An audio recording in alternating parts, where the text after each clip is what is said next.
Hello everyone. Since 1978, Irish members of the Defence Forces have been involved in United Nations peacekeeping mission in Lebanon. Now, we've seen in the last number of days huge escalations in the conflicts in the Middle East, with Israel going over the borders in southern Lebanon and coming into a standoff, essentially with that of the members of the Irish Defence Forces who are in southern Lebanon. There are a number, up to 30 members of the Defence Forces are currently in an outpost, and over the last day we've seen pictures of Israeli tanks being pointed at these peacekeepers. Now, a lot of the Irish Defence Force members have been here since 1978. 46 have died. Over a year and a half ago, tragically, Private Sean Rooney was killed. And we've seen a lot of elements in terms of questions about the role of the peacekeepers and these UN missions in countries like Lebanon. It's absolutely despicable what's happening, but it shows you a couple of facets of this I want to talk about. I spoke about before in a video a number of years ago about this, to say there should be an open and honest conversation about what the role of the troops in the Middle East are. And we've seen a lot of the people in Lebanon being driven into extreme poverty because of their own oligarch elites following the financial crash in 2008, which opened the door to the bankers cleaning up again. Their economy was wide open to international financial money that all came in, flooded into the country, and then led to a huge debt crisis in Lebanon that forced more and more people into poverty. So while the bankers were bailed out, all oversaw by the packages of the sovereign debt crisis, so similar to what happened here in terms of the World Bank and many more financial institutions that enforced deeper inequality policies on people who are already struggling. Over half the population of people in Lebanon are in poverty. People are struggling to get food on the table, are struggling without petrol to fill their cars, and also people who have no access to electricity in a lot of these days as well. So in the context of all this, we've seen a lot of issues arising. But of course, nobody will talk in Ireland about the economic policies in Lebanon and who profits from it.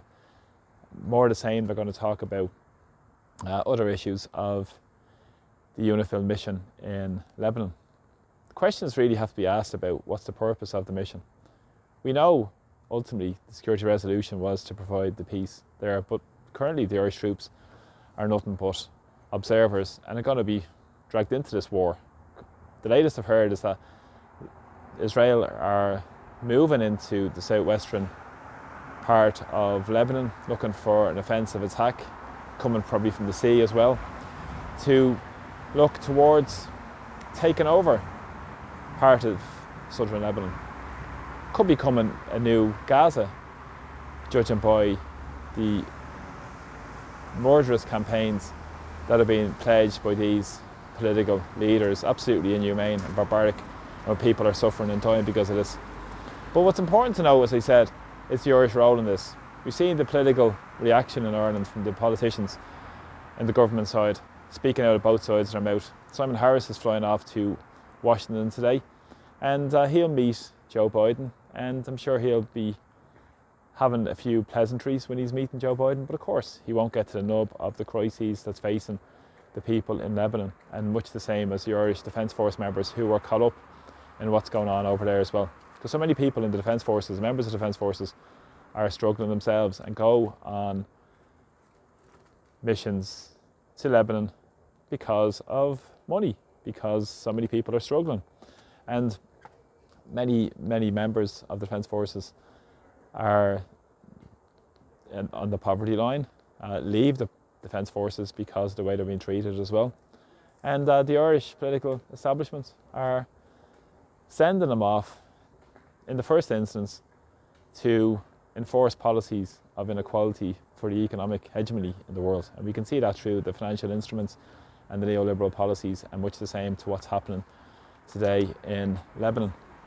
And also what's important to note that the media in Ireland won't comment on is about the refugee crisis that took place in the last decade in Lebanon.